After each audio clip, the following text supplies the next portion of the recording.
வெளிப்படுத்தல் விசேஷம் 1ஆம் அதிகாரம் 17வது வசனம். நான் அவரை கண்டபோது செத்தவனைப் போல அவருடைய பாதத்தில் விழுந்தேன். அப்பொழுது அவர் தம்முடைய வலது கரத்தை என் மேல் வைத்து என்னை நோக்கி, பயப்படாதே, நான் முந்தினவரும் பிந்தினவரும் உயிர் உள்ளவருமாய் இருக்கிறேன். ஸ்தோத்திரம்.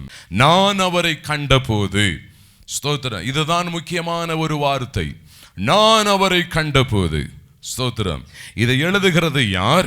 திவ்ய வாசகனாகிய யோவான்.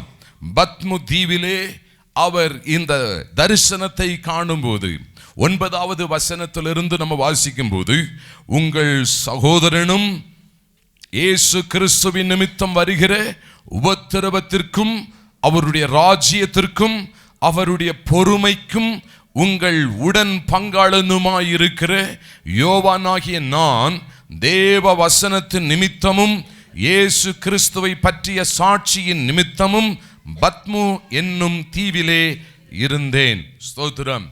இந்த பத்ம தீவுக்கு இவர் கைதியாக கொண்டு போகப்பட்டார். இந்த வசனத்திலே அவர் சொல்லிவிட்டார், கிறிஸ்துவின் நிமித்தம் வருகிற உபத்திரவத்தின் நிமித்தம்.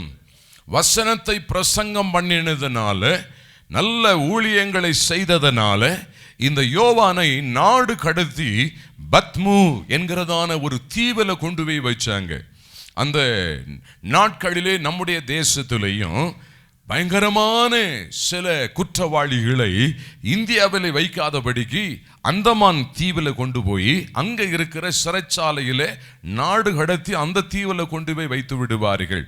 அது வெகு தூரம். அந்தமான் நம்முடைய இந்திய தேசத்தினுடைய ஆளுகைக்கு அது உட்பட்டதாக இருந்தாலும், இன்னைக்கு ஃப்ளைட்டில் போகிறதாக இருந்தாலும் கூட கிட்டத்தட்ட 2.5 மணி நேரம் 2.25 மணி நேரம் பிரயாணப்பட்டு தான் கிட்டத்தட்ட நம்ம தாய்லாந்து அந்த தேசம் வரைக்கும், அதற்கு பக்கத்தில் இருக்கக்கூடியதான நாடுகள் வரைக்கும் நம்ம பிரயாணப்பட வேண்டியதாக இருக்கிறது. அவ்வளவு தூரத்தில் இருக்கிற அந்த அந்தமான் தேசத்தில் ஒரு சிறைச்சாலை இருக்கிறது, செல்லுலார் ஜெயில். அந்த பகுதிக்கு போனவர்கள் அந்த ஜெயிலை நீங்கள் பார்த்துருக்க முடியும். எந்த பக்கம் போனாலும் சரி, தப்பிச்சாலும் சரி, கடலுக்குள்ளே தான் விழணும். அது அப்பேற்பட்ட மிகவும் கொடுமையான கடுமையான ஒரு சிறைச்சாலை. ஒரே நேரத்தில் 4 பேரை தூக்கில போடலாம். மிகவும் பெரிதான ஒரு சிறைச்சாலை. அவ்வளவு பெரிய ஜெயில் எதுக்காக வச்சிருந்தாங்கன்னா, இந்தியாவில் இருக்கிற குற்றவாளிகளை அங்கே நாடு கடத்தி கொண்டு போய் அங்கே அடைச்சி வச்சோம்னா அவங்க தப்பி வரவே முடியாது. அப்படி தப்பித்தால் அவங்க கடல் மார்க்கமாகத்தான் வரணும். அந்த கடல் மார்க்கத்தில் வந்தாலும் சரி, அவர்கள் உயிர் பிழைத்து வருவது என்பது மிகவும் கடினமான ஒரு காரியம். அதே மாதிரி தான் இந்த யோவானை என்ன செய்தார்கள்? பத்மு என்கிறதான ஒரு தீவில கொண்டு போய் அடைத்து வைத்தார்கள். தேவ மனிதனை எந்த இடத்துல வைத்தாலும் அந்த தேவ மனிதனை தேவனை விட்டு உலகம் பிரிக்கவே முடியாது. அல்லேலூயா. தேவனை விட்டு அரசாங்கம் அந்த தேவ மனிதனை பிரிக்கவே முடியாது. அந்த பத்மு தீவில இருக்கும்போது தான் 10வது வசனத்தில் வாசிக்கிறோம், கர்த்தருடைய நாளில் ஆவிக்குள்ளானேன், அப்பொழுது எனக்கு பின்னாலே எக்காள சத்தம் போன்ற பெரிதான ஒரு சத்தத்தை கேட்டேன். ஸ்தோத்திரம். ஒரு தேவனுடைய மனிதன் எப்போதும் தேவனுடைய சத்தத்தை கேட்கிற ஒரு மனிதனாகவே இருக்கிறான். நீங்க பழைய ஏற்பாடாக இருந்தாலும் சரி, புதிய ஏற்பாடாக இருந்தாலும் சரி, தேவனோடு கூட நடக்கிற மனிதன், தேவனோடு கூட வாழுகிற ஒரு மனிதன் எப்போதும் தேவனுடைய தரிசனத்தை காண்கிற மனிதனாகவும் தேவனுடைய சத்தத்தை கேட்கிற மனிதனாகவும் அவன் காணப்படுவான்.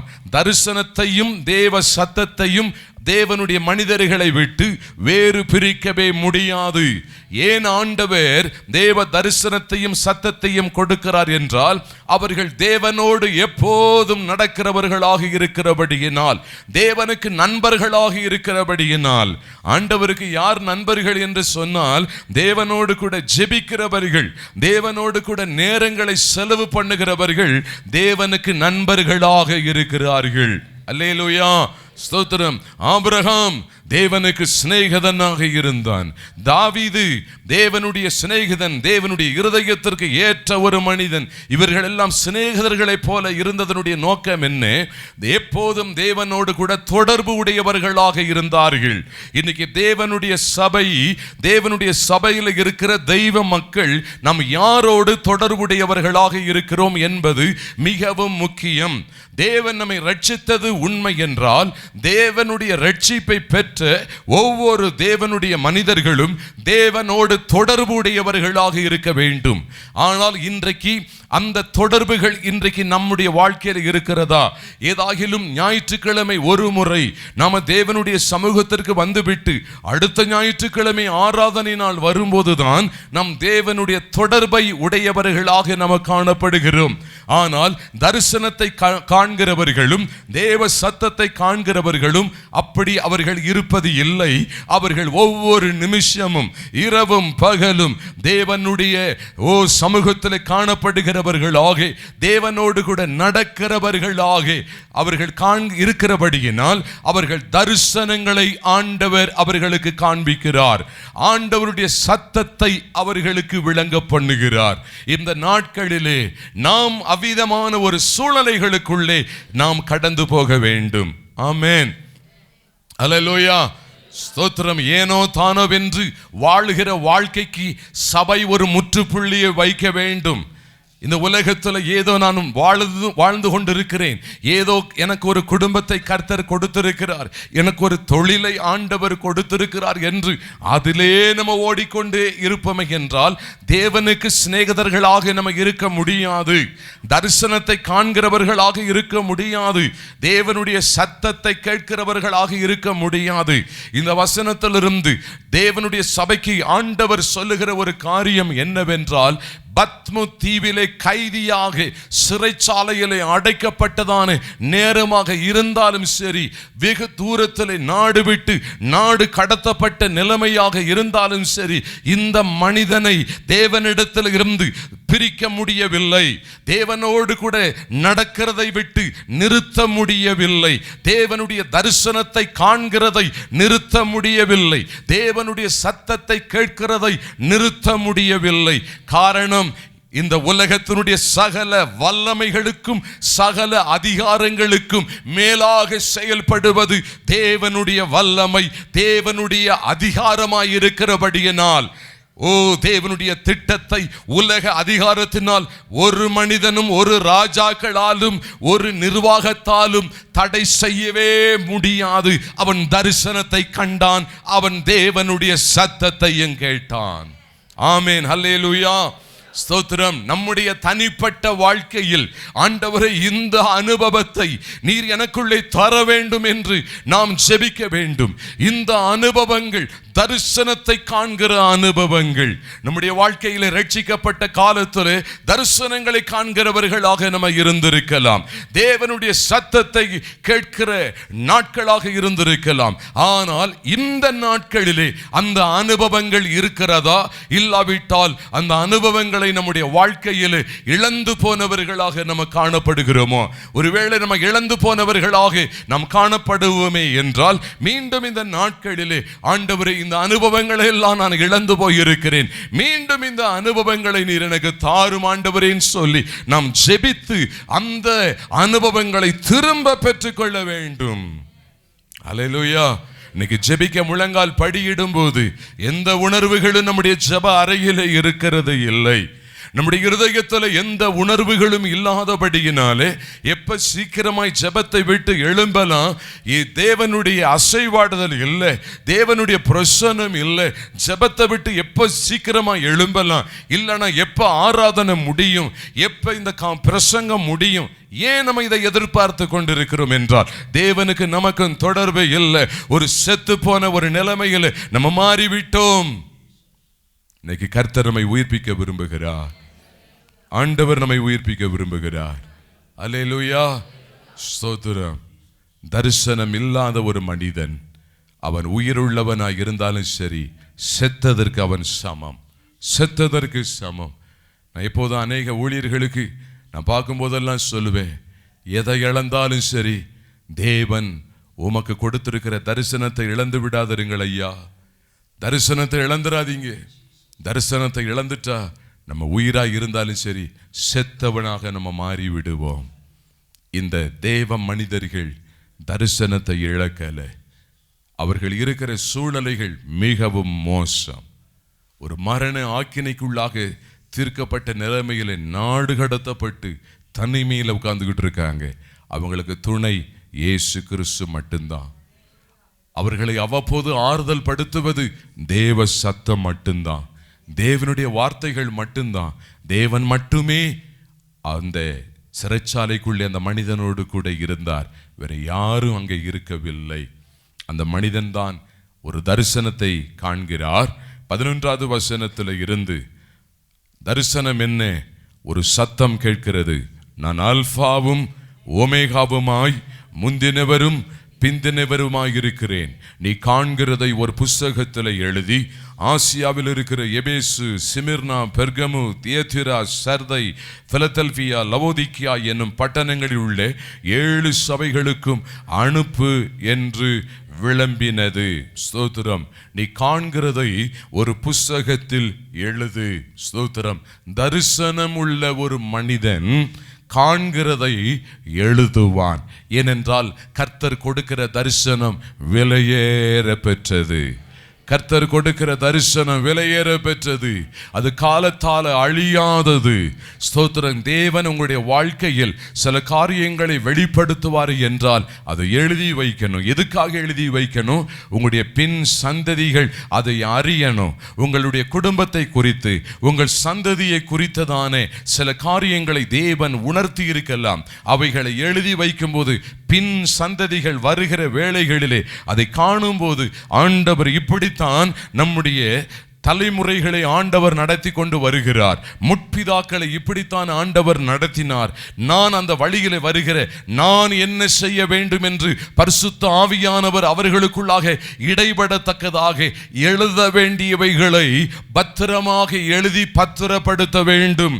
ஆண்டவர் இங்கே யோவானுக்கு சொல்லுகிற காரியம், நீ எதை உனக்கு நான் காட்டுகிறேனோ, நீ எதை பார்த்து கொண்டு இருக்கிறாயோ அதை நீ எழுத வேண்டும் என்று ஆண்டவர் சொல்லுகிறதை பார்க்கிறோம். 12வது வசனத்தில், அப்பொழுது என்னுடனே பேசின சத்தத்தை பார்க்க நான் திரும்பின போது 7 பொன் குத்து விளக்குகளையும் அந்த 7 குத்து விளக்குகளின் மத்தியில் நிலையங்கி தரித்து மார்பருகே பொற்கச்சை கட்டியிருக்கிற மனுஷகுமாரனுக்கு ஒப்பானவரை கண்டேன். இப்போது அந்த சத்தம் எங்கே இருந்து வருகிறது என்று அவன் திரும்பி பார்த்ததான ஒரு சூழ்நிலையில் அவருடைய கண்களுக்கு முன்பதாக இயேசு கிறிஸ்து அங்கே தரிசனத்தோடு கூட அந்த மனிதனுக்கு தன்னை வெளிப்படுத்துகிறார். எப்படி தன்னை வெளிப்படுத்துகிறார்? 7 பொன் குத்து விளக்குகள் அங்கே காணப்படுகிறது. இந்த 7 பொன் குத்து விளக்குகள் எதை குறிக்கிறது? தேவனுடைய 7 விதமான சபைகளை குறிக்கிறது. அப்ப சபைன்னு சொல்லும் போது அது ஒரு குத்து விளக்கு, எரிந்து கொண்டிருக்கிற ஒரு குத்து விளக்கு. ஆமென், அல்லேலூயா, ஸ்தோத்திரம். எரிந்து கொண்டிருக்கிற குத்து விளக்கு. ஸ்தோத்திரம். ஆண்டவருடைய வார்த்தை சொல்லுகிறது 7 பொன் குத்து விளக்குகள். வெங்கல குத்து விளக்குகள், வெள்ளி குத்து விளக்குகள் என்று சொல்லவில்லை. பொன் குத்து விளக்குகள். பொன் எதைக்கு ஒப்பாக இருக்கிறது? பரிசுத்தத்துக்கு ஒப்பாக இருக்கிறது. அப்ப தேவனுடைய குத்து விளக்கு என்று சொல்லும் போது அது சபை, தேவனுடைய சபை. அந்த தேவனுடைய சபை பொன்னுக்கு ஒப்பாக இருக்கிறது, பரிசுத்தத்திற்கு அடையாளமாக இருக்கிறது. தேவனுடைய சபையிலே பரிசுத்தம் இருக்க வேண்டும். பரிசுத்தம் உள்ள குத்து விளக்காக இருக்க வேண்டும். அது பொன் குத்து விளக்காக இருக்க வேண்டும். அந்த பொன் குத்து விளக்குகளுக்கு மத்தியிலே ராஜாதி ராஜாவாக அங்கே அவர் உலாவி வருகிறதை தரிசனத்திலே அந்த மனிதன் பார்க்கிறான். ஆமென், அல்லேலூயா. இன்னைக்கு கர்த்தருடைய சபைகள் இன்னைக்கு பரிசுத்தம் உள்ளதாக காணப்படுகிறதா? பரிசுத்தத்தை தன்னிலே தக்க வைத்துக் கொண்டிருக்கிறதா? இன்றைக்கு சபைகள் தேவனுக்கு பிரியமுள்ளதாக இருக்கிறதா? இது குத்து விளக்காக இருக்குமே என்றால் இந்த சபையாகிய குத்து விளக்கு தேவனுக்கு முன்பதாக பரிசுத்தம் உள்ளதாக காணப்பட வேண்டும். அப்பொழுதுதான் இந்த குத்து விளக்குகளுக்கு மத்தியிலே அவர் உலாவி வருவார். பரிசுத்தம் இல்லாத இடத்திலே கர்த்தரை நாம் தரிசிக்க முடியாது. அவர் உலாவி வர முடியவே முடியாது. பரிசுத்தமுள்ள இடத்திலே கர்த்தர் உலாவி வருகிற ஆண்டவராக இருக்கிறார். எல்லாரும் கவனிக்கிறீங்களா? சின்ன பிள்ளைகளை நீங்க ஓட விட்டுட்டு வேடிக்கை பார்த்துக்கிட்டு இருக்காதீங்க. தேவனுடைய சபையில மிகவும் கவனம் உள்ளவர்களாக, பயபக்தி உள்ளவர்களாக நம்ம காணப்படணும். மிகவும் தேவனுடைய வார்த்தையை நம்ம உன்னிப்பா நம்ம கவனிக்கணும். ஹல்லேலூயா, ஸ்தோத்திரம். தேவனுடைய சத்தியம் முக்கியம். தேவனுடைய பரிசுத்தத்தை குறித்து நம்ம பேசிக் கொண்டிருக்கிறேன். தேவனுடைய சபையை குறித்து நம்ம பேசிக் கொண்டிருக்கிறோம். ஆமென், ஹல்லேலூயா. கர்த்தர் பயங்கரம் உள்ள தேவன். ஹல்லேலூயா, ஸ்தோத்திரம். கர்த்தருடைய நாமத்திற்கு மகிமை உண்டாவதாக.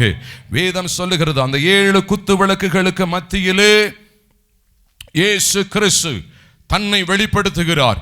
எப்படி வெளிப்படுத்துகிறார்? நிலை அங்கி தரித்தவராக மார்பருகு பொற்கச்சை கட்டியிருந்த மனுஷகுமாரனுக்கு ஒப்பானவரை கண்டேன். ஸ்தோத்திரம். யோவான் யாரை பார்க்கிறான்? குத்து விளக்குகளுக்கு மத்தியிலே நிலை அங்கி தரித்து நிற்கிற தேவாதி தேவனை பார்க்கிறான். நம்முடைய ஆண்டவருக்கு 3 விதமான தன்மை உண்டு. ஒன்று, அவர் பிரதான ஆசாரியன் என்று வேதம் சொல்லுகிறது. 2வது, அவர் தீர்க்கதரிசி என்று வேதம் சொல்லுகிறது. 3வது, அவர் ராஜா என்று வேதம் சொல்லுகிறது. அவர் மேலே இருக்கிற இந்த 3 விதமான அபிஷேகம். ஒன்று, அவர் பிரதான ஆசாரியன். இந்த காலவேளையில் நமக்கு அந்த பிரதான ஆசாரியனே ஊழியம் செய்து கொண்டிருக்கிறார். அல்லேலூயா, ஸ்தோத்திரம். பிரதான ஆசாரியன் நம்முடைய வாழ்க்கையிலே நாம் ஆசீர்வதிக்கப்படும்படி அவரே இறங்கி வந்து ஆண்டவர் நமக்காக இந்த இடத்திலே அவர் ஊழியம் செய்து கொண்டிருக்கிறார். 2வது, அவர் தீர்க்கதரிசி. நம்முடைய வாழ்க்கையிலே வரக்கூடியதான காலங்களிலே என்ன நடக்கும் என்பதை முன்கூட்டியே அறிவிக்கிற அவர் பரிசுத்தமுள்ள தீர்க்கதரிசியாக இருக்கிறார். 3வதாக, அவர் ராஜாதி ராஜாவாக உங்களையும் என்னையும் ஆளுகை செய்கிற ராஜாவாக இருக்கிறார். இந்த 3 தன்மையுள்ள தேவனுடைய மனுஷகுமாரன் பொற்கச்சை கட்டினவராய் அங்கே குத்து விளக்குகளுக்கு மத்தியிலே அவர் உலாவி கொண்டிருக்கிறார். அப்ப ஆராதனையும் சொல்லும் போது அது தேவன் உலாவுகிற இடம், தேவனுடைய பரிசுத்த சமூகம் உலாவுகிற ஒரு இடம். அல்லேலூயா, ஸ்தோத்திரம். அதனால தான் அவர் உலாவ வேண்டும் என்றால் நம்ம கொஞ்சம் அப்படியே உட்காரணும். நம்ம சபையில உலாவி கொண்டிருக்க கூடாது. அங்கும் இங்கும் கர்த்தர் பேசிக்கொண்டு இருக்கும் போது நம்ம தெரிந்து கொண்டு இருக்க கூடாது. நம்ம எழும்பி போய் மற்ற காரியங்களை செய்யவும், உள்ள வரவும், வெளியில போகவும் இல்ல. தேவன் உலாவுகிற ஒரு இடம். இது பயபக்திக்கு உரிய ஒரு இடம். தரிசனங்கள் வெளிப்படுகிற ஒரு இடம். தேவனுடைய சத்தம் வெளிப்படுகிற ஒரு இடம். ஆமென், ஹல்லேலூயா, ஸ்தோத்திரம். ஒரு சாதாரணமான தெய்வத்தை நம்ம ஆராதிக்கவில்லை. வானத்தையும் பூமியையும் உண்டாக்கின சர்வ வல்லமையுள்ள தேவனை ஆராதிக்கிற ஒரு இடமாக இருக்க வேண்டும் என்றால் தேவனுடைய சமூகம் பயபக்திக்கு உரியது. முன்னே நின்று ஊழியம் செய்கிற நாங்கள் பயத்தோடு நடுக்கத்தோடு தான் நாங்கள் ஊழியம் செய்து கொண்டிருக்கிறோம். ஏதோ எங்களுக்கு எல்லாம் தெரியும் என்கிற ஒரு சூழ்நிலையிலே வருவதே கிடையாது. ஸ்தோத்திரம். 33 ஆண்டுகள் ஊழியங்களை செய்தாலும் இன்றைக்கும் அவருடைய பீடத்திற்கு வரும்போது பயத்தோடு நடுக்கத்தோடு தான் வருகிறோம். எல்லாம் தெரியும் என்கிற ஒரு சூழ்நிலையில் அல்ல. ஆண்டவரே, ஒண்ணுமே தெரியாது, ஒன்னும் புரியவில்லை, ஒன்னும் விளங்கவில்லை, எப்படி உம்முடைய ஜனங்களுக்கு வார்த்தைகளை சொல்ல போகிறேன், நீர் எனக்கு உதவி செய்யாவிட்டால் என்னால ஒரு வார்த்தையும் பேசிக்கொள்ள முடியவே முடியாது. நீர் என்னோடு கூட வாரும், நான் நிற்கிற இடத்துல எனக்கு அருகில் நீ நிற்கணும் ஆண்டவரே. ஒவ்வொரு முறையும் என் உள்ளே இருந்து நான் இங்கே வரும்போது, தேவனுடைய பீடத்துக்கு வரும்போது அந்த பயத்தோடு அந்த நடுக்கத்தோடு கூட வருகிறேன். ஏனென்றால் இந்த இடத்திலே அவர் உலாவுகிறார், இந்த இடத்திலே கர்த்தர் உலாவுகிறார். ஆமென், ஹல்லேலூயா, ஸ்தோத்திரம். கர்த்தருடைய நாமத்திற்கு மகிமை உண்டாவதாக. அவருடைய சாயலை இந்த யோவான் விவரித்து எழுதுகிறான். அவருடைய சிரசும் மயிரும் பஞ்சை போல உறைந்த மழையை போல வெண்மையாயிருந்தது. வெண்மை எதை குறிக்கிறது? பரிசுத்தத்தை குறிக்கிறது. அவர் பரிசுத்தமுள்ள தேவன், சேனைகளின் தேவனாகிய கர்த்தர் பரிசுத்தர் பரிசுத்தர் பரிசுத்தர் என்று சபை ஆராதித்து கொண்டு இருக்க வேண்டும். சபைக்கு வருகிற எந்த ஒரு மனிதனுடைய மனுஷனுடைய வாழ்க்கையில் கர்த்தரை பரிசுத்தர் என்று ஆராதிக்கிற அனுபவங்கள் இல்லையோ அவர்கள் செத்த நிலைமையிலே வாழ்ந்து கொண்டிருக்கிறார்கள் என்பதை நாம் உறுதிப்படுத்திக் கொள்ள வேண்டும். ஸ்தோத்திரம். நம்ம உள்ள வரும்போது ஒரு பயம், நடுக்கம், அந்த தேவனுடைய பரிசுத்தம் நம்மளை பிடிக்க வேண்டும். தேவனுடைய பரிசுத்தம் நமக்குள்ளே பிடித்த உடனே சேனைகளின் தேவனாகிய கர்த்தர் பரிசுத்தர் பரிசுத்தர் பரிசுத்தர் என்று சொல்லி உள்ள துதியோடு ஸ்தோத்திரத்தோடு உள்ள பிரவேசிக்க வேண்டும். அவருடைய வாசல்களில் துதியோடும் அவருடைய பிரகாரங்களில் புகழ்ச்சியோடும் கூட வரணும். ஏனோ தானவென்று வந்து உட்கார்ந்து விட்டு காரியங்களை செய்துவிட்டு போவோமே என்றால் தேவனுடைய கோபத்திற்கு நாம் உள்ளாக்கப்படுகிறவர்களாக நாம் காணப்படுவோம். தேவனுடைய காரியங்கள் பயங்கரமானவைகள். பழைய ஏற்பாட்டின் நாட்களிலே ஆசாரிகள் ஊழியம் செய்ய தேவனுடைய ஆலயத்திற்குள்ளே போகும்போது அவருடைய கால்களிலே ஒரு சங்கிலி மாட்டப்பட்டு இருக்கும். ஒருவேளை அவர்கள் குற்றம் செய்து தேவனுடைய சமூகத்தில் அடிபட்டு அவர்கள் செத்தார்கள் என்றால் அந்த பிரேதத்தை கூட எந்த மனிதனும் உள்ள போய் தூக்க முடியாது. ஏனென்றால் உள்ளே போகிறவன் அவனும் செத்து போவான். ஏனென்றால் தேவனுடைய பரிசுத்த பீடம், தேவனுடைய சமூகம் அது பரிசுத்தம் உள்ளது. பரிசுத்தத்திலே அவர் பயங்கரம் உள்ள தேவனாக அவர் காணப்படுகிறபடியினாலே அவருடைய கால்களில் ஒரு சங்கிலியை மாட்டி இருப்பார்கள். அந்த சங்கிலிகளினாலே அவனை வெளியிலே ஒரு நாயை இழுக்கிறதை போல இழுத்து வெளியிலே போட்டு விடுவார்கள். இவன் எப்படி உள்ளே பரிசுத்தம் இல்லாமல் போனான் என்று சொல்லி வெளியிலே இழுத்து போட்டு விடுவார்கள்.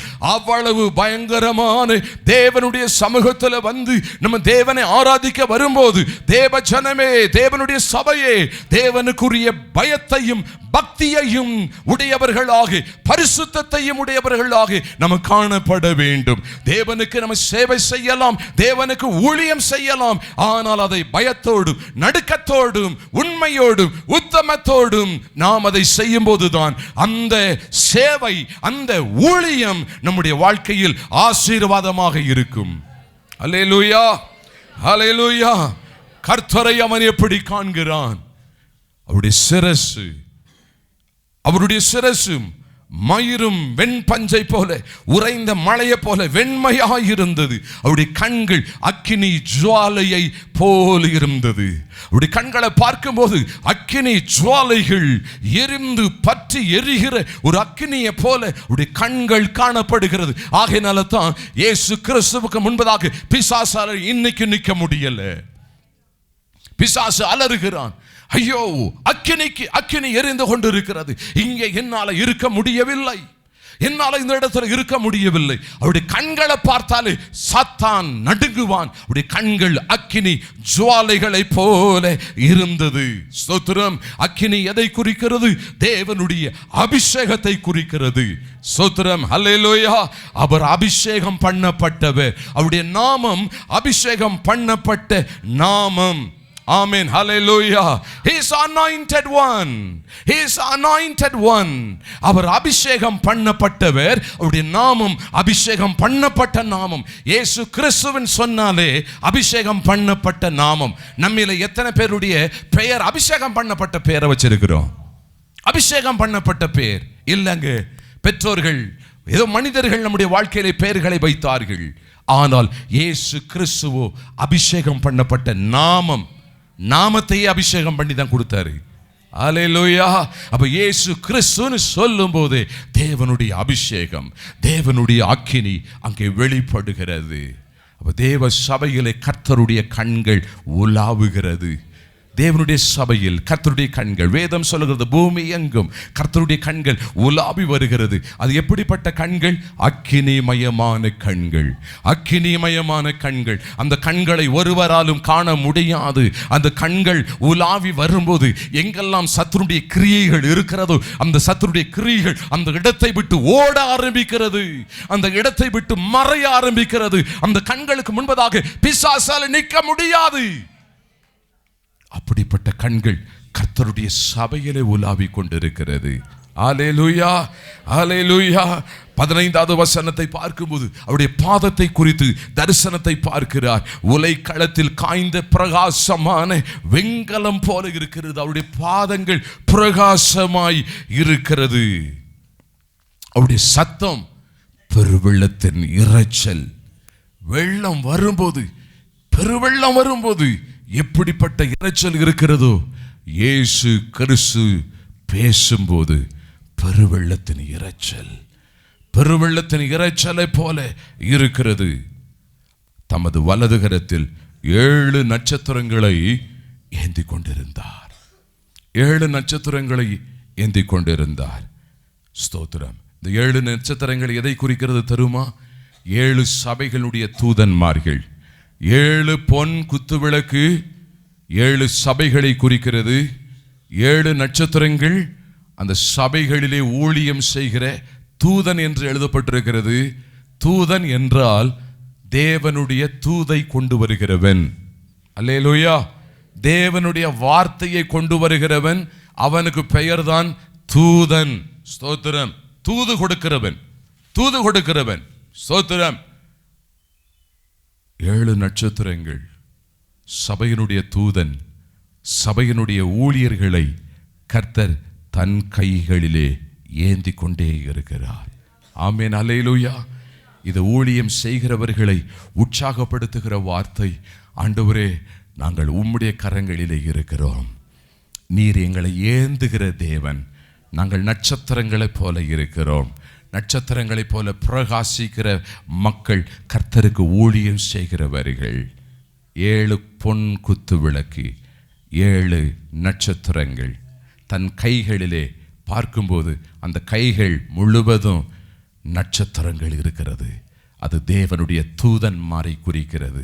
தூது கொடுக்கிறவர்கள், வார்த்தையை பேசுகிறவர்கள், தேவனுடைய வார்த்தையை பூமிக்கு கொண்டு வருகிறவர்கள், தேவனுடைய வார்த்தையை சபைக்கு சொல்லுகிறவர்கள் தன் கையில் கர்த்தர் வைத்து அவர்களை தேவன் பயன்படுத்துகிறார்.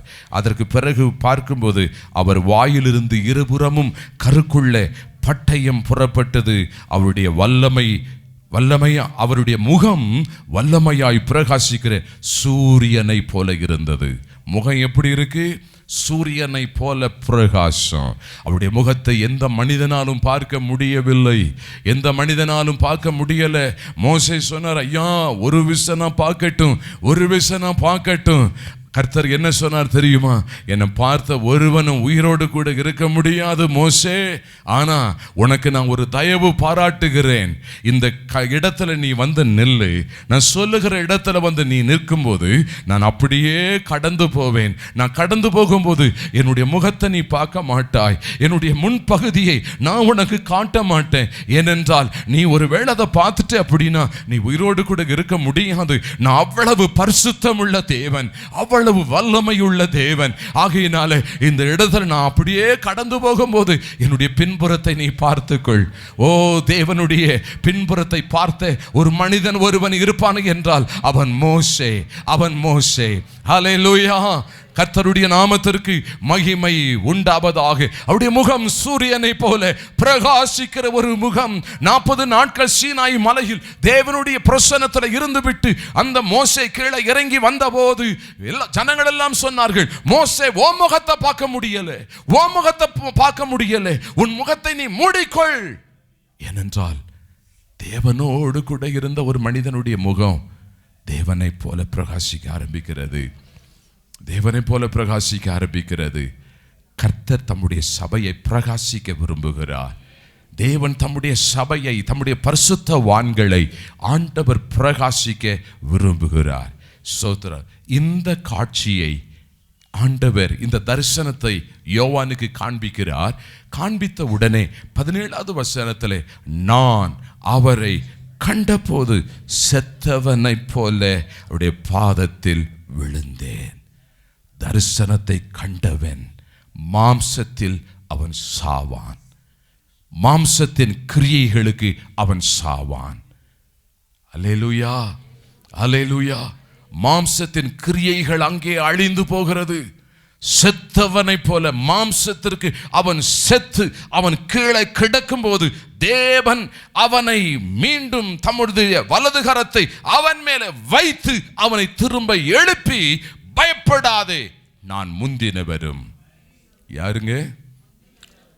யாரு பேசுகிறவர்? தரிசனத்தில் வெளிப்படுகிறவர் யாரு?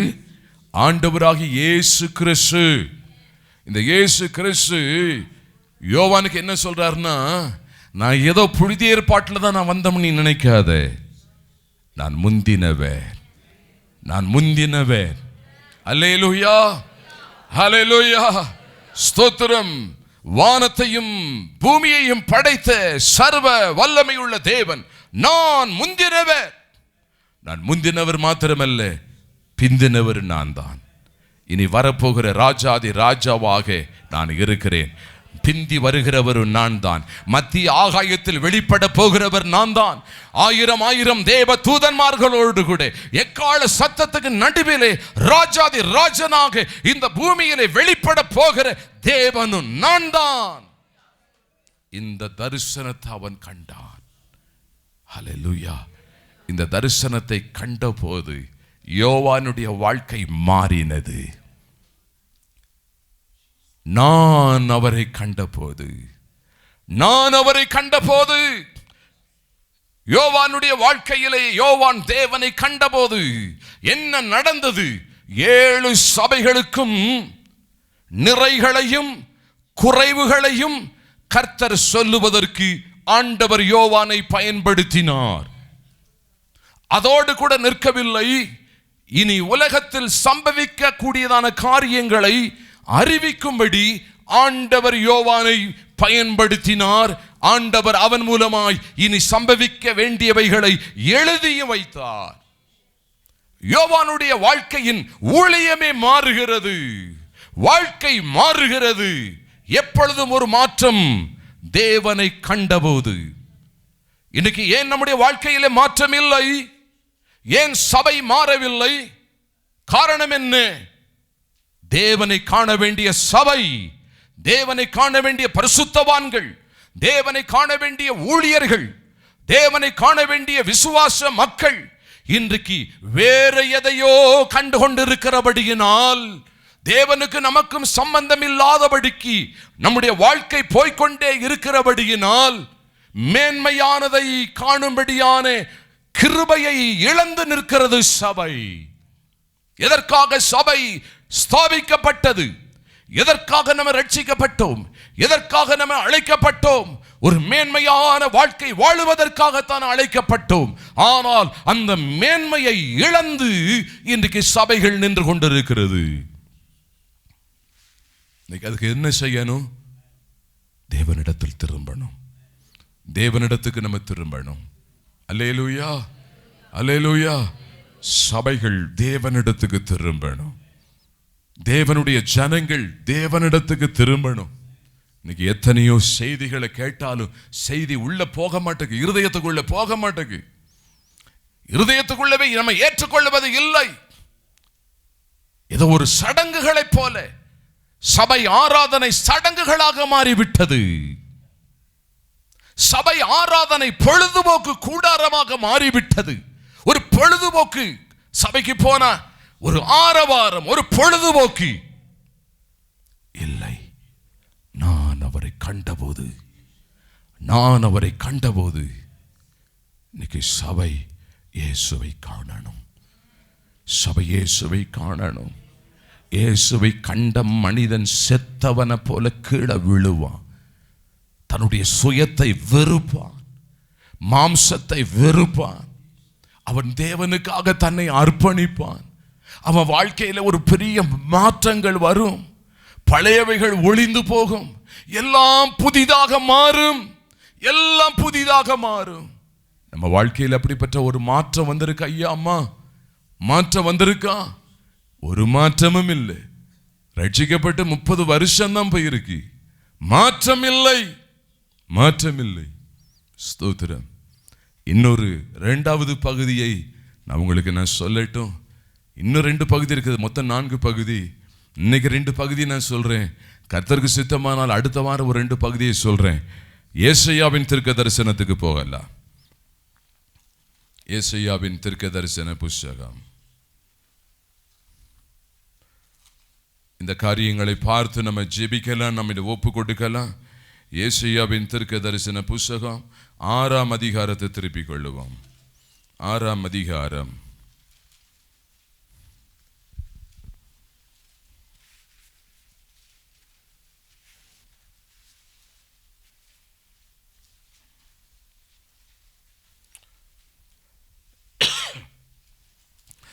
5வது வசனத்தை நம்ம எல்லாரும் சேர்ந்து வாசிக்கலாம்.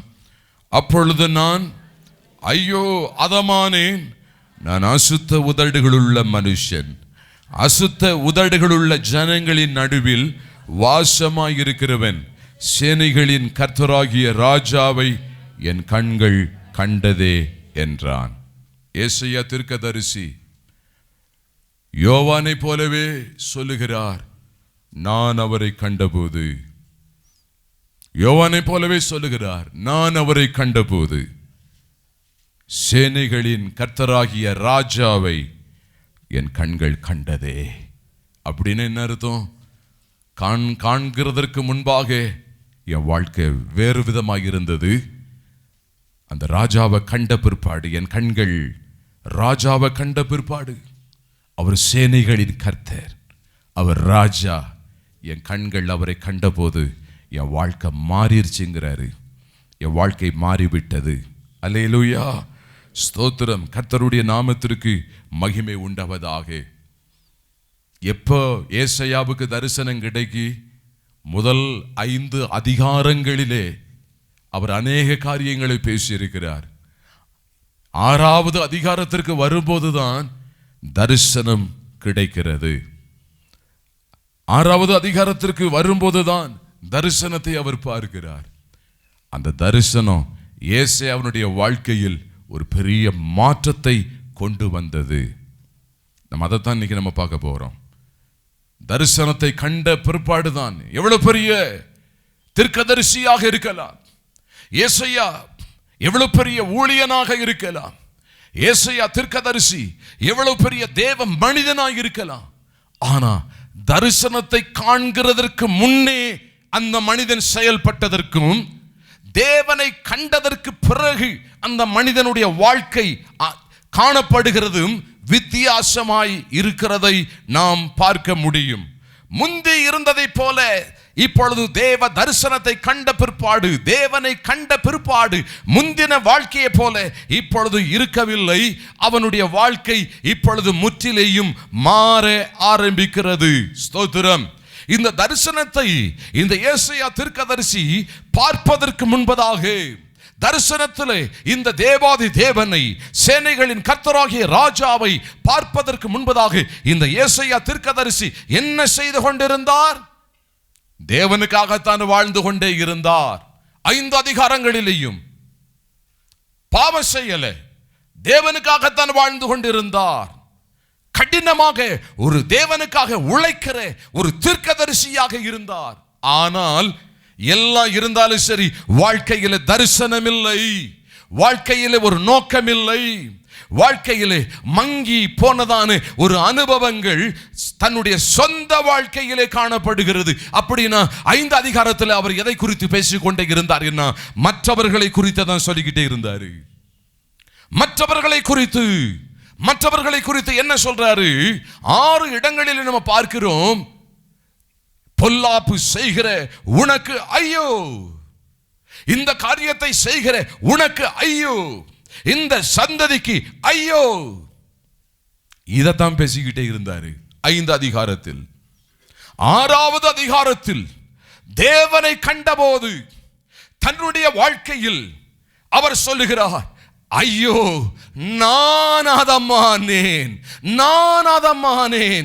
5 அதிகாரத்திலையும் மற்றவங்களுக்கு தான் ஐயோ போட்டுக்கிட்டே இருந்தாரு. மற்றவங்களுக்கு தான் ஐயோ, உனக்குத்தான் ஐயோ, உனக்குத்தான் கேடு உண்டாகும், உனக்குத்தான் இந்த காரியங்கள் சம்பவிக்கும். ஆனால் தன்னையே மறந்து போன ஒரு தீர்க்கதரிசி, தன்னையே மறந்து போன ஒரு தீர்க்கதரிசி. வேதம் சொல்லுகிறது, மற்றவருடைய கண்களிலே துரும்பு இருக்கிறது, உன் கண்ணில் உத்திரமே இருக்கிறது. 5 அதிகாரங்களிலே ஏசாயா தீர்க்கதரிசி துரும்புகளை எடுக்க பார்த்தானே ஒழிய தன் கண்களிலே இருக்கிற உத்திரத்தை அவன் பார்க்கல. இன்னைக்கு சபை என்ன செஞ்சுக்கிட்டு இருக்கு?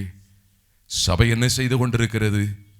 இன்னைக்கு சமுதாயத்திற்கு நாம அநேக காரியங்களை நம்ம செய்தாலும் நம்முடைய வாழ்க்கையில் இருக்கிற குறைவுகளை நம்ம சீர்தூக்கி பார்ப்பது இல்லை. எப்ப நம்ம சீர்தூக்கி பார்க்கிறோம் தெரியுமா? ஒரு மனிதன் தேவனை காணும் போது, தேவனுடைய சந்திப்பை அவன் அடையும் போது, தேவன் அந்த மனிதனோடு கூட இடைபடும் போது, அந்த மனிதன் தேவனோடு கூட நடக்கும்போது, இப்பதான் சொல்றான், ஐயோ நான் அதமானேன். அது வரைக்கும் சொல்லல. நம்ம மற்றவங்களுக்காக வாழ்ந்து கொண்டிருக்கிறோமா? மற்றவங்களுக்காக காரியங்களை நம்ம பேசிக்கிட்டே இருக்கிறோமா? கிறிஸ்தவர்களுக்கு இது பஞ்சமே கிடையாது. மற்றவர்களுடைய குறைவுகள், மற்றவர்களுடைய பொல்லாப்புகள், மற்றவர்களுடைய அநியாயங்கள், மற்றவர்களுடைய அக்கிரமங்கள், மற்றவர்களுடைய குறைவுகள், மற்றவர்களுடைய தோல்விகள், இதை பேச சொன்னோம்னா நம்ம நிறைய பேசிக்கிட்டே இருப்போம். நம்மை குறித்து என்ன? ஏசாயா இருக்கிற தீர்க்கதரிசிகளிலே ஒரு பெரிய தீர்க்கதரிசி. வேதாகமத்தை, தீர்க்க தரிசன புஸ்தகத்தை ரெண்டா பிரிப்பாங்க. Minor prophets, major prophets.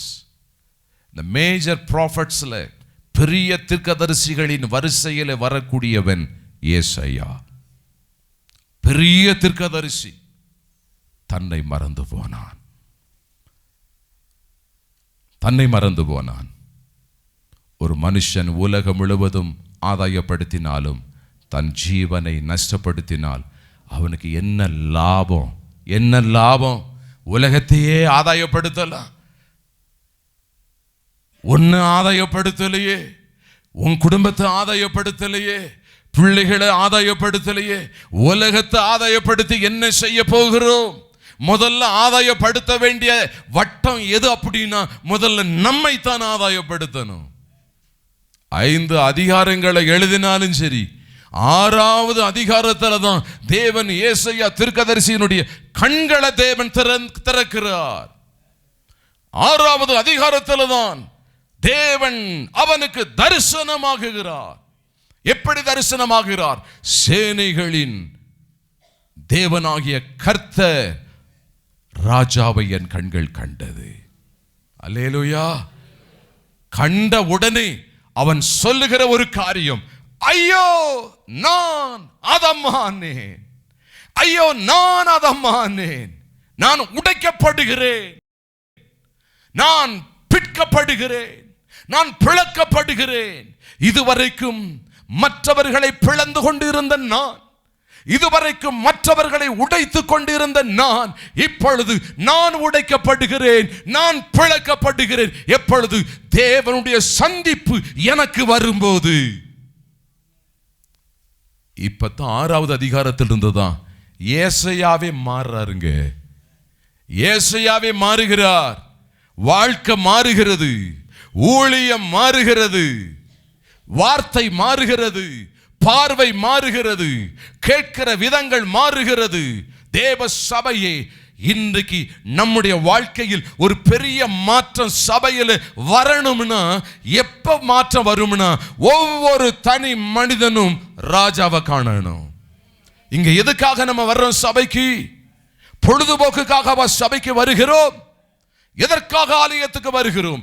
தேவனை துதிக்கவும், தேவனை ஆராதிக்கவும், தேவனை மகிமைப்படுத்தவும், அவருடைய சாயலை காணவும், அவருடைய வல்லமையை நாம் பெறவும். நம்முடைய கண்கள் அவரை காண நம்ம ஆராதனைக்கு நம்ம வருகிறோம். அல்லேலூயா. இதுல எதுவுமே நம்ம வாழ்க்கையில நடக்கல அப்படின்னா வந்து பிரயோஜனமே கிடையாது. இதுல ஒண்ணு கூட நம்முடைய வாழ்க்கையை தொடல, ஒண்ணுமே நம்முடைய வாழ்க்கையில் நடக்கல, வந்த வண்ணமாகவே திரும்பி போகிறேன் என்றால் நம்முடைய வாழ்க்கை பிரயோஜனம் இல்லாத ஒரு வாழ்க்கை. நம்முடைய வாழ்க்கைக்கு ஒரு அர்த்தமே கிடையாது. ஒரு கிறிஸ்தவனாக வாழ்கிறத எந்த பிரயோஜனமும் இல்லை. தன்னை ஒரு கிறிஸ்தவர் என்று அழைப்பதற்கு நம்ம தகுதியற்றவர்கள். வெளி உலகத்துக்கு சொல்லலாம் நான் கிறிஸ்தவன்.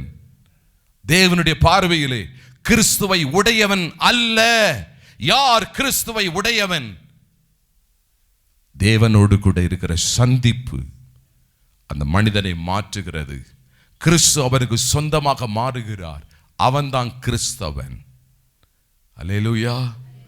கிறிஸ்து யாருக்குள்ளே இல்லையோ, கிறிஸ்துவனுடைய வெளிப்பாடு, கிறிஸ்துவனுடைய சாயலுடைய அனுபவங்கள், வாழ்க்கை முறைகள் நமக்குள்ள இன்னும் ஊடுருவி வரல அப்படின்னா நான் ஒரு கிறிஸ்தவனாக இருக்கவே முடியாது. ஏதோ ஒரு பேர் வச்சதுனால கிறிஸ்தவனா வாழ்ந்துட முடியாது. கிறிஸ்துவுக்கு நமக்கும் சம்பந்தம் இல்லாத ஒரு வாழ்க்கையை வாழ்ந்து கொண்டிருந்தா நம்ம கிறிஸ்தவர்களாக நம்ம ஒரு நாள் நம்ம இருக்கவே முடியாது.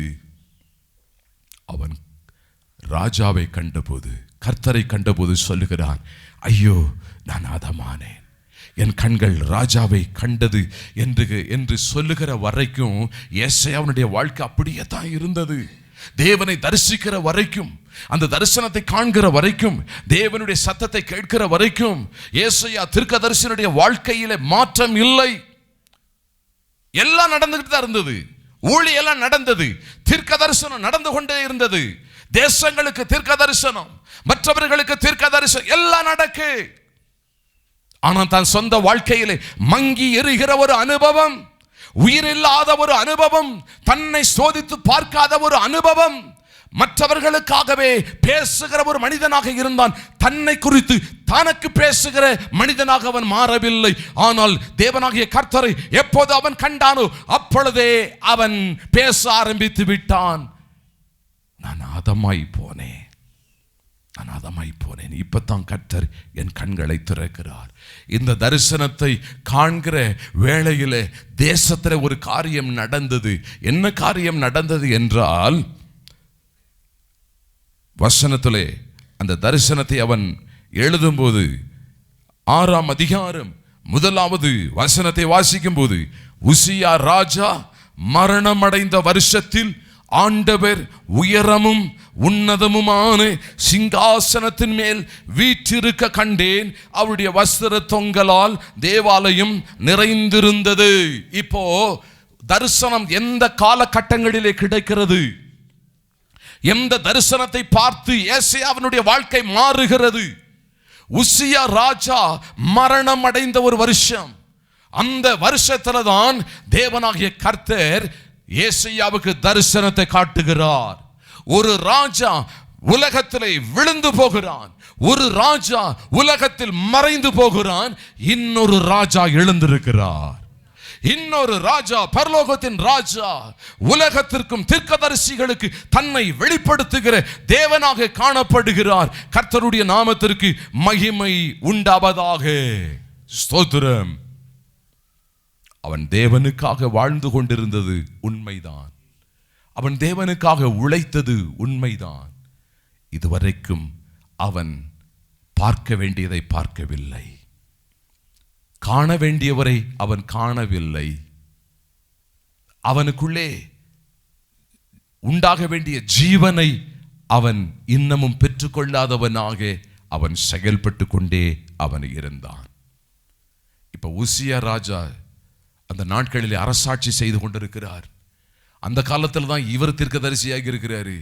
வேதம் சொல்லுகிறது, உசியா ராஜா மரணம் அடைந்த அந்த நேரத்தில் தான் உயரமும் உன்னதமுமான தேவன் சிங்காசனத்தில் வீற்றிருக்க கண்டேன்.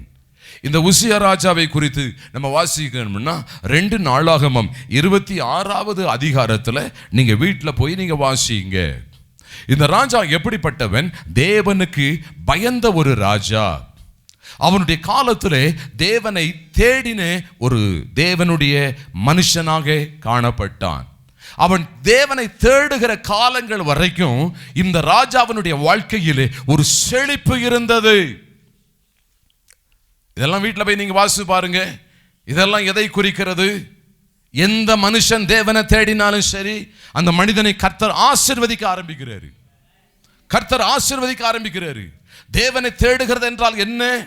நம்முடைய நேரத்தை கர்த்தருக்கு கொடுப்பது, ஜெபரையிலே தேவனை தேடுவது, அவரை ஆராதிப்பது, அவரை துதிப்பது, அவரை மகிமைப்படுத்துவது, அவருக்கு பிரியமாய் வாழுவது, அவருக்கென்று சேவைகளை செய்வது, இது எல்லாம் தேவனை தேடுகிறதற்குள்ளே வரக்கூடிய விஷயங்கள். இந்த நிலைமையிலே கர்த்தர் இந்த உசியா ராஜாவை ஆசீர்வதிக்க ஆரம்பித்தார், செழிப்படைய ஆரம்பித்தார். அவன் பலப்படுகிற வரைக்கும் அவனுடைய எல்லா முயற்சிகளையும் தேவன் அற்புதமாக அந்த மனுஷனை தேவன் நடத்தினார்.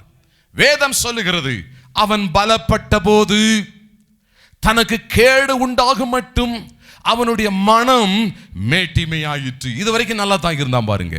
தேவனுக்கு பயந்தான், தேவனை தேடினான், கர்த்தர் அவனை செழிக்க பண்ணினார், அவனை ஆசீர்வதித்தார், அவனை பலனடைய செய்தார். பலவீனமாய் கடந்த ஒரு மனுஷன், பலவீனமாய் கடந்தவன் இப்ப தேவனை தேடினதுனால வந்த பலன், தேவனை தேடினதுனால வந்த ஆசீர்வாதம், தேவனை தேடினதுனால் வந்ததானே பாக்கியம், இப்ப அதெல்லாம் வந்தவுடனே இவன் பலப்பட்டான்.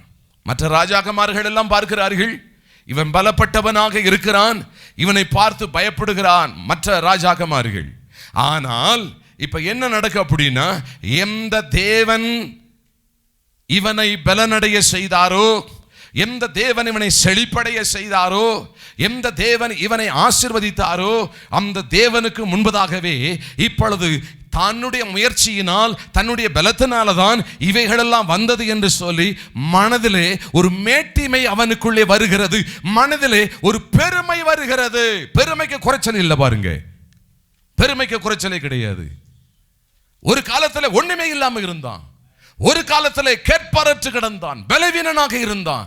அப்படிப்பட்டவனை கர்த்தர் தூக்கி எடுத்து அவனை ஆசீர்வதித்து பலப்படுத்தி செழிப்படைய செய்து சிங்காசனத்தை பலப்படுத்தி உட்கார வச்சா அவருக்கு முன்பதாகவே இப்பொழுது என்ன செய்கிறான்? மனமேட்டிமை. ஆராதனைக்கு மிகவும் கேடு உண்டாக்குகிறது. கர்த்தருக்கு முன்பதாக நம்ம மனமேட்டிமையோடு கூட வரவே கூடாது. பெருமை உள்ளவருக்கு எதிர்த்து தான் நிற்கிறாரு, பெருமை உள்ளவனுக்கு அவர் எதிராளி. தாழ்மையோடு கூட ஒரு மனுஷன் வரும்போது அவன் சத்தத்தை தான் கர்த்தர் கேட்க விரும்புகிறாரு. அல்லேலூயா, அல்லேலூயா. எது வரைக்கும் அவன் பெருமை உள்ளவனாக இருந்தான்? தனக்கு கேடு வருகிற வரைக்கும், தனக்கு பிரச்சனை வருகிற வரைக்கும் அப்படியா இருக்கணும்? கேடு உண்டாகும் மட்டும் அவனுடைய மனம் மேட்டிமையாகி, அதனால என்ன செய்தான்? ஆசாரியர்கள் மட்டுமே செய்ய அனுமதிக்கப்பட்ட அந்த தூப கலசத்தை எடுத்து நான் தேவனுக்கு தூபம் காட்டுவேன் என்று சொல்லி அவன் செய்ய முயற்சித்தானே, அதுதான் அவனுடைய மனமேட்டிமையின் உச்சகட்டம். ஆசாரியர்கள் அதை தடுக்க முடியல. என ராஜா தன் அதிகாரத்தை பயன்படுத்துகிறான், தன் பலத்தை பயன்படுத்துகிறான், தன்னுடைய அதிகாரத்தை எல்லாம் பயன்படுத்தி தான் மேல வருகிறான். தூப கலசத்தை எடுக்கிறான், நான் தூபம் காட்டுறேன். ஆண்டவர் பரலோகத்திலிருந்து பார்த்துக்கிட்டு இருக்கிறாரு. நீ எப்படிப்பட்ட மனுஷன்? மேட்டிமையாய் மாறிட்ட நீ. அந்த மேட்டிமை சிலருடைய கண்களிலே தெரியும், மனம் மேட்டிமை. அந்த மேட்டிமையோட கூடவா எனக்கு நீ தூபம் காட்ட போற? தூபம் காட்டுதல் என்றால் கர்த்தருக்கு ஆராதனை செய்வது, தேவனுக்கு ஆராதனை செய்வது. மனமேட்டிமையோடு தேவனுக்கு ஆராதனை செய்ய முடியாது, தேவனை துதிக்க முடியாது, தேவனை பாட முடியாது, தேவனை மகிமைப்படுத்த முடியாது. தேவன் அவனுக்கு எதிராளி, தேவன் அவனுக்கு எதிர்த்து நிற்கிறார். இப்ப கர்த்தர் ஒரு பக்கம் எதிர்த்து நிற்கிறாரு, இவன் கேடு வர்ற வரைக்கும் மேட்டிமையா தான் இருக்கிறான். கொஞ்சம் கூட வாழ்க்கையில மாற்றமே இல்லை, கொஞ்சம் கூட வாழ்க்கையில தாழ்மையே இல்லை. கேடு வர்ற வரைக்கும் செயல்படுகிறான். ஆண்டவர் விட்டுட்டாரு. எப்ப அவன் எல்லாத்தையும் மீறி, தேவனுடைய உடன்படிக்கையை மீறி, தேவ திட்டத்தை மீறி செயல்பட்டானோ, நெற்றியில குஷ்டம் வந்துட்டு. நெற்றியில குஷ்டம் வந்த உடனே இப்ப அவனை யாரும் அனுப்ப வேண்டியதில்லை, தனக்கே தெரியுது, தானே வெளியில போயிட்டான், தானே வெளியேறினான். வெளியேறி குஷ்டம் உள்ளவன் தேசத்தில் இருக்க முடியாது, ஒதுக்குப்புறத்தில் தான் போய் இருக்கணும். நாட்டில் இருக்க முடியாது, எல்லாரோடையும் அவன் சரிசமமாக இருக்க முடியாது. ஒதுக்கப்பட்ட இடத்தில், தனிமைப்படுத்தப்பட்ட இடத்தில் அங்கதான் போய் இருக்கணும். மனம் மேட்டிமை, பெருமை அவனை எங்க கொண்டு போய் சேர்த்துட்டு, தனிமையாய் இருக்கக்கூடிய இடத்துல கொண்டு போய் அவனை சேர்த்துட்டு சாகிற வரைக்கும் அவன் அப்படித்தான் இருந்து அவன் செத்து போனான். அவன் செத்த உடனே எசையாவுக்கு கர்த்தர் தரிசனம் காட்டுறாரு. உயரமும் உன்னதமுமான சிங்காசனத்திலே ராஜா உட்கார்ந்திருக்கிறாரு. அவருடைய வஸ்திர தொங்கல் சபை முழுவதும் நிறைந்திருக்கிறது. ஹல்லேலூயா, ஹல்லேலூயா. ஓ குராபாலாபா ஷிகராதி அன்டரா. ஆமென், ஹல்லேலூயா, ஸ்தோத்திரம். 2வது வசனத்தை 6ஆம் அதிகாரம் 2வது வசனத்தை வாசிக்கும் போது சேராபீன்கள் அவருக்கு மேலாக நின்றார்கள். சேராபீன்கள் அதற்கு மேலாக நின்றார்கள். ஸ்தோத்திரம். இந்த சேராபீனை ஏசாயா தீர்க்கதரிசி இப்பொழுது தரிசனத்தில் பார்க்கிறான். இதுவரைக்கும் தேவனை கண்ட ராஜாவை என் கண்கள் கண்டதே என்று சொன்னவன், தேவனுக்கும் பக்கத்திலே சேராபீன்கள் நின்று கொண்டிருக்கிறார்கள். இவர்கள் தேவ தூதன்மார்கள். இந்த சேராபீன்களை ஏசாயா எப்பொழுது பார்த்தானோ அப்பொழுது தான் இவன் நொறுக்கப்பட்டான். எப்படி இவன் நொறுக்கப்பட்டான் என்றால், சேராபீன்களை பார்க்கும்போது அந்த சேராபீன்களுக்கு அவ்வாறு சட்டைகள் 6 சட்டைகள் கொடுக்கப்பட்டு இருந்தது. 2 சட்டைகளினாலே தன்னுடைய முகத்தை அந்த சேராபீன்கள் மூடிக்கொண்டே இருந்தார்கள். 2 சட்டைகளினால் பாதத்தை மூடி இருந்தார்கள். 2 சட்டைகளினாலே பறந்து கொண்டு ஓ சேனைகளின் தேவனாகிய கர்த்தர் பரிசுத்தர் பரிசுத்தர் பரிசுத்தர் என்று சொல்லி தெய்வத்தை ஆராதித்துக் கொண்டிருந்தார்கள். இதுதான் பரலோகத்தில் இரவும் பகலும் காலங்கள் தோறும் நடந்து வருகிற ஒரு அனுபவம். சேராபீன்களை கண்டவுடனே 2 செட்டையினால தன் முகத்தை மூடி நிற்கிறதை கண்டான். ஏனென்றால் சேராபீன்கள் அழகுள்ளவர்கள். சேராபீன்கள் அழகுள்ளவர்கள். அவன் அழகுள்ளவனாய் இருந்தாலும் சேராபீன்களுக்கு முன்னே இருக்கிற ராஜாதி ராஜா பூரண அழகுள்ளவர். பூரண அழகுள்ளவர். அந்த பூரண அழகுள்ள தெய்வத்தை ஓ ஹல்லேலூயா, ஓ ஹல்லேலூயா, என்னால பார்க்க முடியாது. என் வாழ்க்கையில எவ்வளவுதான் அழகு இருந்தாலும் சரி, என் அழகை அவர்கிட்ட நான் காட்ட விரும்பல, காட்டவும் கூடாது. ஏனென்றால் எனக்கு முன்னே இருக்கிற தேவன் பூரண அழகுள்ள தேவன். அவருக்கு முன்பாக என் முகத்தை நான் மறைத்துக் கொள்ளட்டும், என்னுடைய அழகை மறைத்துக் கொள்ளட்டும், என்னுடைய மகிமையை மறைத்துக் கொள்ளட்டும். மறைத்துக் கொள்ள வேண்டியதை சேராபீன்கள் மறைத்துக் கொண்டார்கள். அல்லேலூயா, ஹல்லேலூயா. கர்த்தருடைய நாமத்திற்கு மகிமை உண்டாவதாக.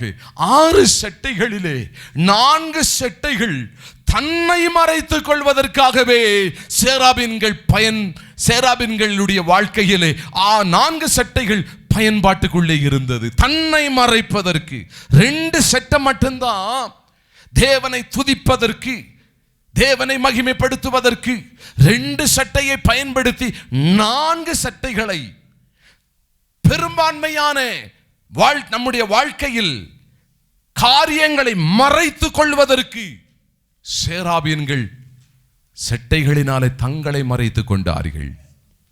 காலம் மூடியிருந்தார்கள், பாதத்தை மூடியிருந்தார்கள்.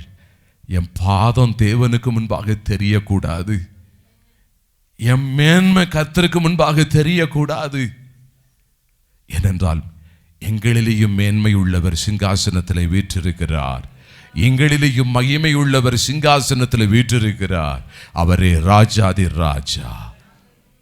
சோதர இப்பதான் ஏசாயாவுக்கு தெரியுது, என் வாழ்க்கையில் நான் தீர்க்கதரிசியாக இருந்தாலும், அழைக்கப்பட்ட அழைப்பை பெற்றிருந்தாலும், ரட்சிக்கப்பட்டிருந்தாலும், ஞானஸ்நானம் பெற்றிருந்தாலும், அபிஷேகம் பண்ணப்பட்டிருந்தாலும், எத்தனை வருட விசுவாசியா இருந்தாலும் என் வாழ்க்கையில மறைக்கப்பட வேண்டியவைகளை நான் மறைக்கலையே, என் வாழ்க்கையில மூடப்பட வேண்டியவைகளை நான் மூடலையே. ஏன் மூடலை தெரியுமா? என்னை குறித்து எல்லாருக்கும் தெரியணும், என் அழகு மற்றவங்களுக்கு தெரியணும், என் மகிமை மற்றவங்களுக்கு தெரியணும், என் ஞானம் மற்றவங்களுக்கு தெரியணும், என்னுடைய வேலைகள் மற்றவங்களுக்கு தெரியணும். மற்றவங்களுக்கு தெரிஞ்சு நம்ம என்ன பண்ண போறோம்? ஏன் இன்னைக்கு சபையில தேவ மகிமை வெளிப்படல? ஏன் இன்னைக்கு சபையில தேவ மகிமை வெளிப்படல? தேவ பிரசன்னம் ஏன் வெளிப்படல? தேவ தரிசனம் ஏன் வெளிப்படல? தேவ சத்தம் ஏன் சபையில வெளிப்படல? ஏனென்றால் சபை தேவனை மறைக்க ஆரம்பித்து விட்டது, தன்னை வெளிப்படுத்துகிறது. எங்க சபை பெரிய சபை, எங்க சபையினுடைய மகிமை அப்படி, எங்க சபையிலே இப்படி, நாங்கள் இப்படி, எங்க ஊழியம் இப்படி. மகிமையை செலுத்த வேண்டியவருடைய மகிமையை இன்னைக்கு சபை மறைச்சு வச்சுக்கிட்டு இருக்கு. அவருடைய மகிமை தனக்கு வெளிப்படணும். இன்னைக்கு அவரை மறைச்சு சபை தன்னை வெளிப்படுத்தி கொண்டிருக்கிறது. என்னைக்கு தேவனுடைய மகிமையை ஒரு மனிதனோ ஒரு சபையோ மறைத்து தன்னை வெளிப்படுத்துகிறதோ, அன்னைக்கு அந்த சபையும் அந்த மனிதர்களும் ஆவியிலே செத்தவர்கள். தேவன் தன்னை வெளிப்படுத்தவே முடியாது. தேவ வார்த்தை அங்கே வெளிப்பட முடியாது. தேவ தரிசனம் அங்கே வெளிப்பட முடியாது. பரலோகம் தன்னை வெளிப்படுத்த முடியாது. வருங்காலத்தினுடைய காரியங்கள் அங்கே வெளிப்பட முடியாது. தேவன் நடத்துதல் அங்கே இருக்க முடியாது. ஏனென்றால் தேவனையே மறைச்சுக்கிட்டோம், அவரே சுவர வச்சு அடைச்சாச்சு, அவர் மகிமையை அடைச்சிட்டோம். ஆண்டவர் சொல்றாரு, என் மகிமையை நான் வேறு ஒருவருக்கும் கொடேன், என் மகிமையை நான் வேறு ஒருவருக்கும் கொடேன். அப்ப சபை எனக்கு என்ன செய்கிறது? தன் மகிமையைத்தான் இன்னைக்கு வெளிப்படுத்துவதற்கு என்ன முயற்சி எல்லாம் இருக்கிறது. அத்தனை முயற்சியையும் ஊழியர்களாக இருக்கட்டும், விசுவாசிகளாக இருக்கட்டும், யாராய் இருக்கட்டும், தேவ மகிமையை ஒரு மனிதன் மறைத்து என்னத்தான் எல்லாரும் பார்க்கணும், என் மகிமையைத்தான் எல்லாரும் பார்க்கணும், நான் சொல்றபடி தான் எல்லாமே நடக்கணும். கர்த்தர் சொல்றபடி கிடையாது. அதை மறைச்சாச்சு, தேவ சத்தத்தை மூடியாச்சு, அப்படி மகிமையை நம்ம அடைச்சாச்சு. என்ன பார்க்கட்டும், என் மகிமையை பார்க்கட்டும், என் வல்லமையை பார்க்கட்டும், என் திறமையை பார்க்கட்டும், என் கிரியைகளை பார்க்கட்டும், நான் உயர்ந்திருக்கணும், எல்லாரும் என்ன பார்க்கணும். சபையே ஜாக்கிரதை, சபையை ஜாக்கிரதை. ஏசாயாவுடைய வாழ்க்கையில இதுதான் பேரு இடியாக காணப்பட்டது. 5 அதிகாரத்தில் என்னமெல்லாம் பேசினாரு, 5 அதிகாரத்தில் என்னமெல்லாம் செயல்பட்டாரு. 6வது அதிகாரம் வரும்போது தேவன் தரிசனத்தை காட்டுறாரு. தரிசனத்தில் முதலாவது தன்னை காண்பிக்கிறார், 2வது தனக்கு ஊழியம் செய்கிற சேராபீனை காட்டுறாரு. ஏசாயா தீர்க்கதரிசி, நீ ஒரு பெரிய தீர்க்கதரிசியாக இருக்கலாம், இந்த சேராபீனை நீ பாரு, இந்த சேராபீனை பாரு. இந்த சேராபீன்கள் என்ன செய்கிறார்கள்? தங்களை மறைத்துக் கொள்ளுகிறார்கள், தங்களை மறைத்துக் கொள்ளுகிறார்கள். கண்ணால கூட முன்னே இருக்கிற தெய்வத்தை பார்க்க அவர்கள் துணியவில்லை, முகத்தையே மூடிக்கொண்டார்கள். அவங்களுக்கு இல்லாத அழகா இன்னைக்கு சபைக்கு இருக்கிறது. சேராபீன்களுக்கு இல்லாத அழகா இன்னைக்கு நமக்கு இருக்கிறது. அழகை வெளிப்படுத்த வேண்டியவங்களே தன்னை மூடி தேவனுக்கு முன்பாக பயத்தோடும் பக்தியோடு நிற்காங்களே. இன்னைக்கு நாம் தேவனுக்கு முன்பாக நாம் எப்படி நிற்கிறோம்? தேவனுக்கு முன்பாக எப்படி நம்ம நிற்கிறோம்? 2 சட்டைகளினால காலையும் மூடிக்கிட்டாங்க, காலையும் மூடிக்கொண்டார்கள். என் காலு கூட தெரியக்கூடாது, என் கால்கள் கூட தெரியக்கூடாது. எங்க ஊர் பக்கத்துக்கு நீங்க வந்தீங்க அப்படின்னா நடுத்தர வயது உள்ளவர்கள் வேஷ்டி உடுத்திருப்பாங்க. ரோட்ல போகும்போது வேஷ்டியை மடிச்சு கட்டிட்டு போவாங்க. தங்களுக்கு முன்னே பெரியோர்கள் வரும்போது உடனே வேஷ்டி மடிச்சு கட்டின வேஷ்டியை எடுத்து கால் வரைக்கும் தொங்க விட்டு பயபக்தியோடு கூட நிற்பாங்க. இன்னைக்கு நான் அதை பார்க்குறேன். ஆனா இன்னைக்கு நாகரிகத்தில் வளர்ந்த மக்கள், நாகரிகத்தில் வளர்ந்த நாம், நாகரிகம் என்று நம்ம சொல்லுகிறோமே, பெரியவர்களுக்கு முன்பாக நம்ம எப்படி இருக்கிறோம்? கால் மேல கால் போட்டு. தேவ மனிதன் வந்தா கூட ஏதோ ஒரு வழிபோக்க போறேன், போயிட்டு போகட்டும்னு சொல்லி சட்டை பண்றது கிடையாது. வாயை திறந்து ஒரு சோத்திரம் சொல்ல முடியாதா? கையெடுத்து வணக்கம் சொல்ல முடியாதா? ஹாய் ஹாய் ஹாய் பாஸ்டர், எனக்கு சில மெசேஜ் எல்லாம் வரும். ஹாய் பாஸ்டர், உனக்கு கூப்பிட தெரியலனா பேசாத. முதல்ல ஒழுக்கத்தை பழகு, ஒழுக்கத்தை பழகு. ஒரு தேவ மனிதனை எப்படி கூப்பிடணும்னு முதல்ல ஒழுக்கத்தை பழகு. ஹாய் பாஸ்டர், எங்க கத்துக்கிட்ட நீ? யாரு உனக்கு கத்து கொடுத்தது? உன் தகப்பனை நீ எப்படி கூப்பிடுவ? ஹாய்ப்பா, ஹாய்மா. எங்க ஹாய காத்துக்கிட்ட? இதென்ன ஆடு மாடு கூட்டமா? இது நாகரிகம் என்று நம்ம சொல்லுகிறோமே. ஏன் இன்னைக்கு தேவ மகிமை குடும்பத்துக்குள்ள வெளிப்படல, சபையில வெளிப்படல, தனிநபர் வாழ்க்கையில வெளிப்படல? நீ தேவனை கண்டது உண்மைனா வார்த்தை மாறும். தேவனை கண்டது உண்மைனா ஆராதனைகளை மாற்றம் இருக்கும். தேவனை கண்டது உண்மை என்றால், உண்மையாகவே நீ தேவனை தான் கண்டு சபைக்கு வந்திருக்கிறாய் என்றால் உன்னுடைய ஜீவியத்திலே ஒரு மாற்றம் இருந்திருக்கும். ஏன் அது இல்லை? நீ தேவனை பார்த்து வரல, நீ வேற எதைய பார்த்து வந்திருக்கிற? வேற எதைய பார்த்து வந்திருக்கிற? எதை பார்த்து சபைக்கு வந்தாய்? எதற்காக சபைக்கு வந்தாய்? சபைக்கு வந்ததனுடைய நோக்கம் என்ன? தெய்வத்தை காண. நோக்கம் சரியா இருந்தா எல்லாமே சரியா இருக்கும். நோக்கம் சரியா இல்லைன்னா உன்னுடைய வாழ்க்கையில் எதுவுமே சரியா இருக்காது. வந்ததனுடைய நோக்கம் சரியாக இருக்கணும். அல்லேலூயா, அல்லேலூயா, ஸ்தோத்திரம். ஏசாயா பெரிய தீர்க்கதரிசி, 5 அதிகாரம் வரைக்கும் தேவன் எப்படிப்பட்டவர் என்று தீர்க்கதரிசிக்கு புரியலங்க. 6வது அதிகாரத்துல தான் சேராபீனை காட்டும் போது இப்பதான் தீர்க்கதரிசிக்கு புரியுது. பெரிய தீர்க்கதரிசி என்று பெயர் பெற்ற மனுஷனுக்கு இப்பதான் கண் திறக்கப்படுகிறது, இப்பதான் புரியுது. சேராபீனை பாருப்பா, சேராபீனை பாரு, உன்னை பாரு, நீ எப்படி இருக்க? உன்னை பாரு, நீ எப்படி இருக்க? சேராபீனை பாரு, எப்படி இருக்கிறான்? எதுக்காக அந்த தெய்வீக தரிசனம்? நீ மாறுவதற்காக. எதற்காக தேவ சத்தம்? நீ மாறுவதற்காக. தரிசனமும் தேவ சத்தமும் கொடுக்கப்படுவதனுடைய நோக்கம் நம்முடைய வாழ்க்கையினுடைய மாற்றத்துக்காக ஒழிய ஏதோ ஒரு அனுகூலத்துக்காக அல்ல, ஏதோ ஒரு பொழுதுபோக்குக்காக அல்ல, ஏதோ ஒரு புதுமையானவைகளை கேட்பதற்காக நாம் கர்த்தர் இங்கே நம்மை கொண்டு வரவில்லை. நாம் மாறுவதற்காக. அல்லேலூயா, அல்லேலூயா, பிரைஸ் காட். இவ்வளவு சத்தத்திலையும் சிலர் தூங்குறீங்களே, கர்த்தர் உங்களை ஆசீர்வதிப்பார்.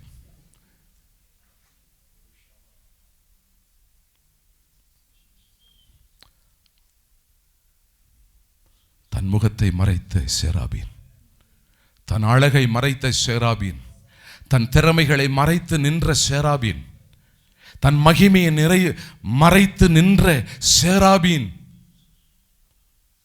தன் கால்களை கூட மறைத்துக் கொள்ளுகிறார்கள். தன் காலையும் மறைத்துக் கொள்ளுகிறார்கள். என் நடக்க ஒழுங்கற்ற நடக்கை வாழ்ந்து கொண்டிருக்கிறேனே, ஒழுங்கில்லாத ஒரு வாழ்க்கை, ஒழுங்கில்லாத ஒரு ஜீவியம், இந்த காலு தானே நடந்துகிட்டு இருக்கு. தேவனுக்கு முன்பதாக பாவமுள்ள இந்த கால்களை நான் எப்படி காட்டுவேன்? நான் மறைத்துக் கொள்ளணும். என் தேவனுக்கு முன்பாக மூட வேண்டிய அத்தனை காரியத்தையும் நான் மூடணும். மூட வேண்டிய அத்தனை காரியத்தையும் மூடணும். 2 செட்டைகளை இந்த சேராபீன்கள் பயன்படுத்துகிறான்.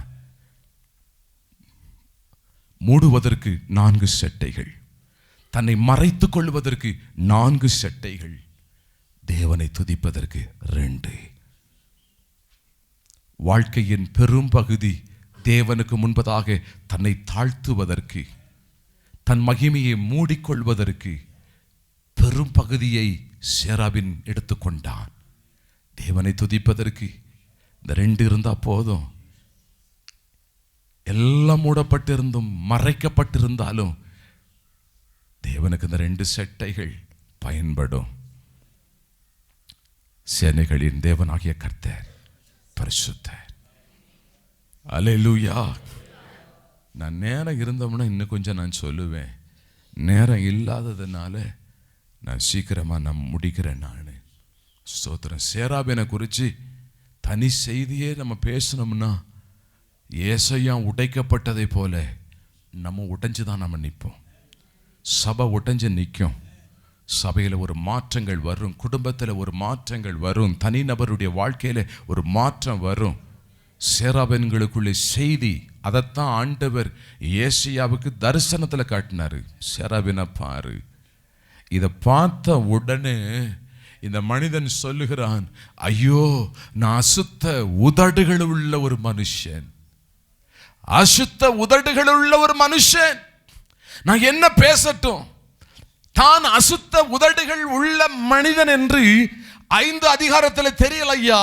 6வது அதிகாரத்தில் தான், இந்த தரிசனத்துக்கு பிறகுதான் நான் எதை பேசுகிறேன் என்று இப்பதான் தெரியுது. நான் எப்படிப்பட்ட உதடு உள்ளவன் என்று இப்பதான் தெரியுது பெரிய தீர்க்கதரிசிக்கு.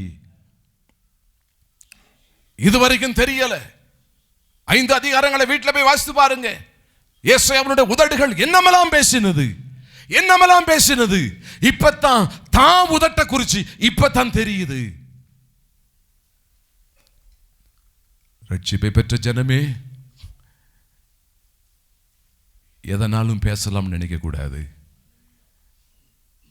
ஒரு மனிதன் தேவனை காணாததுனால தான் இந்த உதட்டை தப்பா பயன்படுத்துகிறோம், நம்முடைய நாவை தவறாக பயன்படுத்துகிறோம்.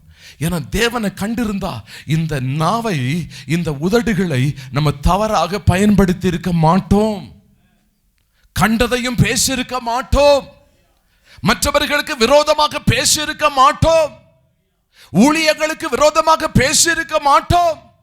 ஏன்? தேவனை காணாததனால. எவ்வளவு பெரிய மனுஷனாக இருந்த ஏசையா இப்பதான் அவருக்கே புரியுது. எப்ப புரியுது? தேவனை கண்ட பிறகு தான். நம்ம எவ்வளவு பெரிய ஆட்களாக இருக்கலாம், எவ்வளவு அனுபவம் நிறைந்தவர்களாக இருக்கலாம், எத்தனை வருகிற கிறிஸ்தவங்களாக இருக்கலாம், தேவனை கண்ட பிறகுதான் வாழ்க்கையிலே மாற்றம் வரும் ஐயா. தேவனை கண்ட பிறகுதான் நம்முடைய வாழ்க்கையில வர வேண்டிய பரிசுத்தமே வருகிறது. தேவனை கண்ட பிறகுதான் நான் யார் என்கிற எண்ணமே இப்பதான் 5 அதிகாரத்துக்கு பிறகுதான் 6வது அதிகாரத்தில் தான் நான் யாருன்னே இப்ப தெரியுது ஏசாயாவுக்கு.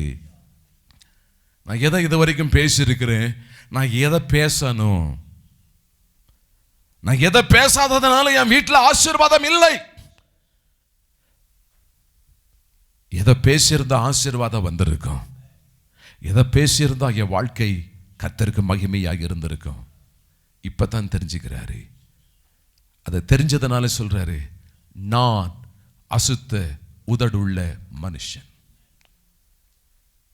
தீர்க்கதரிசி அசுத்தமுள்ள மனுஷனா? தீர்க்கதரிசி அசுத்தமானதை பேசுகிற ஒரு மனிதனா? தீர்க்கதரிசி தேவனுக்கு வாயாக இருக்கிறான் என்று வேதம் சொல்லுகிறது. ஆனால் தேவனை உண்மையாக காண்கிற வரைக்கும், தேவனை உண்மையாய் காண்கிற வரைக்கும் அவன் பேச வேண்டியதை பேசல. இத்தனை பேர் நம்ம இன்னைக்கு ஆராதனைக்கு வந்திருக்கிறோம். எல்லாம் எதனால வந்திருக்கிறோம்? ரட்சிக்கப்பட்டதுனால ஆராதனையில் வந்து உட்கார்ந்து கர்த்தரை ஆராதிக்கணும்னு வந்திருக்கிறோம். உங்களை பார்த்து நான் கேட்குறேன், தேவனை கண்ட ஒரு அனுபவம் உங்களுக்கு இருக்கா? தேவனை கண்ட ஒரு அனுபவம், தேவ சாயலை கண்ட ஒரு அனுபவம், தேவனை ருசித்த ஒரு அனுபவம் உங்களுக்குள்ள இருக்குமே என்றால், நம்ம வாழ்க்கை அனுதினமும் உடைக்கப்பட்டு நொறுக்கப்பட்டு தேவனுக்கு முன்பதாக நொறுங்கின இருதயம் உள்ளவர்களாக விழுந்து கிடப்பமே ஒழிய உசியாவை போல மேட்டிமையாக நம்ம நடக்க மாட்டோம். சோதரர், இன்னைக்கு ஆண்டவருக்கு முன்பதாக நம்மை தாழ்த்துவோம். மீதமுள்ள காரியத்தை நான் உங்களுக்கு அடுத்த வாரம் கண்டினியூ பண்றேன். அசுத்த உதடுகள் உள்ள ஒரு மனிதன், அவன் கடைசியாய் சொல்லுகிறான், நான் ஆதமானேன். இந்த தரிசனத்தை கர்த்தர் எனக்கு காட்டினதுனால நான் முழுவதுமாக உடைக்கப்பட்டுட்டேன். நான் முழுவதுமாக உடைக்கப்பட்டுட்டேன்.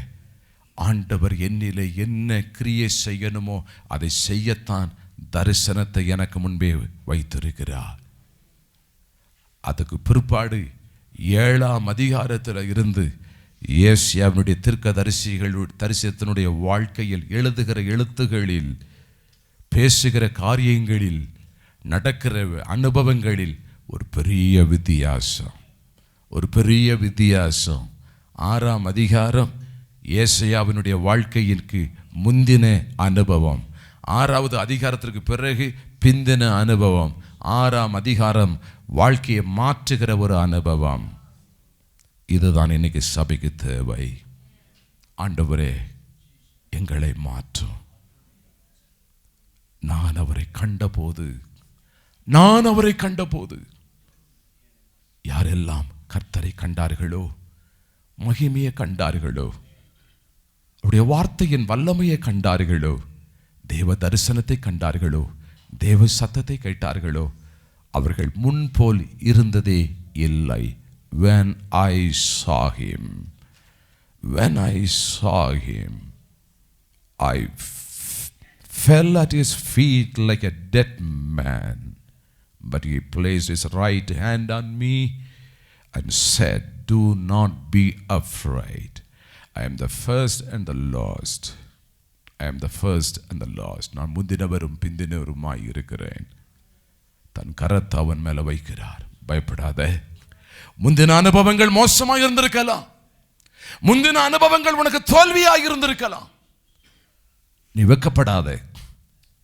ஏசாயா வெக்கப்பட்டு நிற்கிறார். நானா என்னிலையா இவ்வளவு பெரிய குற்றங்கள்? வெக்கப்படாத. நான் முந்தினவரும் பிந்தினவருமாக இருக்கிறேன். மரித்தேன், ஆனால் சதா காலத்தில் உயிருள்ளவராய் இருக்கிறேன். பயப்படாத. உன்னை நான் பயன்படுத்துவேன். அல்லேலூயா. இந்த இடத்துல இருக்கிற அத்தனை பேரையும் கர்த்தர் வல்லமையாக பயன்படுத்தணும். அப்படின்னா நமக்குள்ள ஒரு உடைக்கப்பட்ட ஒரு அனுபவம், நம்முடைய பழைய நிலைமைகளை ஆராய்ந்து பார்த்து தேவனுக்கு நேராக ஒரு திரும்புகிற ஒரு அனுபவத்தை கர்த்தர் கொடுத்தால் ஒழிய தேவ மகிமையை நம்மால பார்க்க முடியாது. அதை காண்கிற வரைக்கும் தேவனுடைய பாதத்தில் விழுந்து கிடக்கணும். எல்லாரும் எழும்பி நிற்போம். Hallelujah. Hallelujah.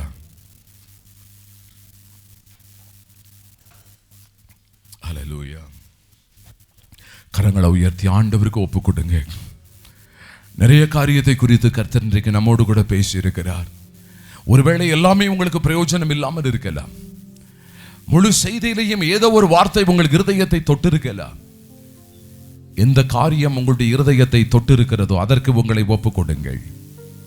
அதற்கு ஒப்பு கொடுத்து தேவனிடத்துக்கு நீங்கள் திரும்புங்கள். வாழ்க்கை மாறட்டும். எதற்காக இந்த தரிசனம்? இதுவரைக்கும் செய்ததை விட இனி செய்ய போகிற காரியங்கள் மேன்மையா இருக்கணும், மகிமையா இருக்கணும், பிரயோஜனமா இருக்கணும், ஆசீர்வாதமா இருக்கணும். அதற்காகத்தான் முந்தின வாழ்க்கைக்கும் பிந்தின வாழ்க்கைக்கும் நடுவிலே கர்த்தர் ஏசாயாவுக்கு ஒரு மாபெரும் தரிசனத்தை ஆண்டவர் காண்பித்தார். அந்த தரிசனத்தை அவன் கண்டபோது அவனுடைய வாழ்க்கை முற்றிலும் மாறினது. கர்த்தர் அவனை பார்த்து பயப்படாதே என்று சொன்னார். நான் உன்னை நடத்துவேன். இதுவரைக்கும் காணாததை நீ காணப்போகிறாய். இதுவரைக்கும் பேசாததை உன் நாவுகள் பேச போகிறது. உன் வாயின் மூலமாய் நான் மகிமை அடைவேன். உன் வார்த்தையின் மூலமாய் நான் மகிமை அடைவேன். உன் வாயிலிட்ட வார்த்தை அக்கினியாய் இருக்க போகிறது. உன் வாயிலிட்ட என் வார்த்தை அக்கினியாய் இருக்க போகிறது. ஏனென்றால் உன்னுடைய நாவில இருந்த அசுத்தங்கள் மாறிவிட்டது. ஓ glory, glory, glory. shakabaraha labadiyantere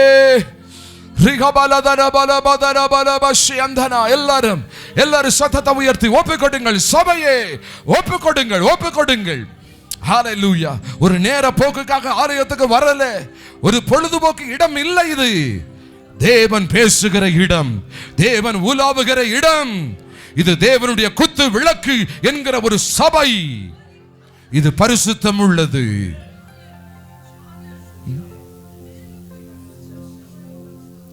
பாதை தெரியாத ஆட்டை போல அலைந்தேன் உலகிலே. பாதை தெரியாத ஆட்டை போல அலைந்தேன் உலகிலே, நல்ல நேசராக வந்து என்னை மீட்டிரே, நல்ல நேசராக வந்து என்னை மீட்டிரே. ஏசாயா தீர்க்கதரிசியா இருந்தாலும் அவனையும் மீட்டெடுக்கிற ஒரு நேரம் வந்தது. உங்களையும் என்னையும் மீட்டெடுக்கிற ஒரு நேரம் இந்த நேரம். பாதை தெரியாத ஆட்டை போல் அலைந்தே உலகிலே, ஆஹா, பாதை தெரியாத ஆட்டை போல் அலைந்தே உலகிலே, நல்ல நேசராக வந்து என்னை மீட்டீரே, நல்ல நேசராக வந்து என்னை மீட்டீரே.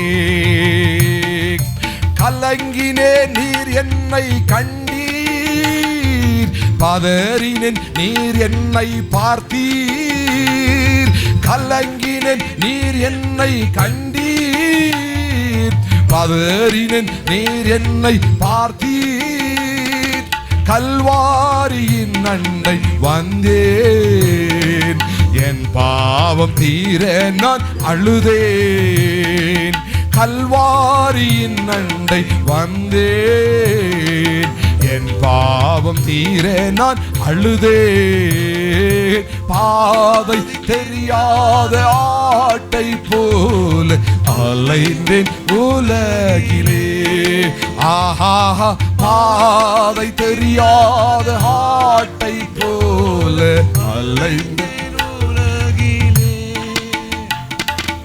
என் காயம் பார்த்திடு என்றீர், உன் காயம் ஆறிடும் என்றீர், என் காயம் பார்த்திடு என்றீர், உன் காயம் ஆறிடும் என்றீர், நம்பிக்கையோடு நீ வந்தால் துணையாக இருப்பேன் என்றீர், நம்பிக்கையோடு நீ வந்தால் துணையாக இருப்பேன் என்றீர், பாதை தெரியாது. பரிசுத்தமுள்ள நல்ல பிதாவே, ஆசீர்வதிக்கப்பட்ட நல்ல வேளைக்காக நன்றி செலுத்துகிறோம். இந்த கால வேளைகள் எங்களோடு கூட நீர் இடைப்பட்டதற்காக உமக்கு ஸ்தோத்திரம். எங்களோடு கூட நீர் பேசினதற்காய் ஸ்தோத்திரம். உம்முடைய வல்லமையை வெளிப்படுத்தினதற்காய் ஸ்தோத்திரம். நீர் யார் என்பதை சபை அறிந்து கொள்ளட்டும். நீர் யார் என்பதை சகல ஜனங்களும் அறிந்து கொள்ளட்டும். உம்முடைய வல்லமையை தொடர்ந்து வெளிப்படுத்து. உமக்கு நேராக நாங்கள் திரும்பணும். என் கண்கள் ராஜாவை கண்டதே, நான் அவரை கண்டபோது என் வாழ்க்கை மாறிவிட்டது என்று சொல்லக்கூடிய அளவுக்கு என்னுடைய வாழ்க்கையில் ஒரு பெரிய மாற்றம் உண்டாவதாக. உம்முடைய சபையை ஆசீர்வதியும், உம்முடைய ஜனங்களை ஆசீர்வதியும். உம்முடைய கிருபை இருக்கட்டும். எல்லா துதி கன மகிமை யாவும் உமக்கு எடுக்கிறோம். இயேசுவின் நல்ல நாமத்தில் ஜெபிக்கிறோம் பிதாவே. என் ஆத்துமாவே கர்த்தரை ஸ்தோத்திரி, என் முழு உள்ளமே பரிசுத்த நாமத்தை ஸ்தோத்திரி. என் ஆத்துமாவே கர்த்தரை ஸ்தோத்திரி, கர்த்தர் செய்த சகல உபகாரங்களையும் மறவாதே. ஆமே. நம்முடைய ஆண்டவராகிய இயேசு கிறிஸ்துவின் கிருபையும் பிதாவாகிய தேவனுடைய அன்பும் பரிசுத்த ஆவியானுடைய அந்யோன்ய ஐக்கியமும் இன்றும் என்றும் சதா காலங்களிலும் நம் அனைவரோடும் கூட இருப்பதாக. ஆமென். அல்லேலூயா, அல்லேலூயா, அல்லேலூயா. ஆண்டவர் உங்களை ஆசீர்வதிப்பாராக.